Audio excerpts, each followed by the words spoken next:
اور تمہارے گرد و نواح کے بعض دیہاتی بھی منافق ہیں اور بعض مدینے والے بھی نفاق پر اڑے ہوئے ہیں، تم انہیں نہیں جانتے، ہم جانتے ہیں۔ ہم ان کو دوہرا عذاب دیں گے، پھر وہ بڑے عذاب کی طرف لوٹائے جائیں گے۔ اور کچھ دوسرے لوگ ہیں کہ اپنے گناہوں کا صاف اقرار کرتے ہیں، انہوں نے اچھے اور برے اعمال کو ملا جلا دیا تھا۔ قریب ہے کہ اللہ ان پر مہربانی سے توجہ فرمائے، بے شک اللہ بخشنے والا ہے، مہربان ہے۔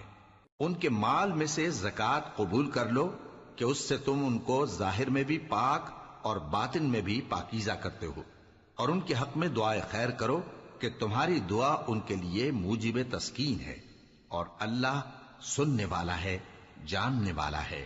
کیا یہ لوگ نہیں جانتے کہ اللہ ہی اپنے بندوں سے توبہ قبول فرماتا اور صدقات و خیرات لیتا ہے، اور یہ کہ اللہ ہی توبہ قبول کرنے والا ہے، مہربان ہے۔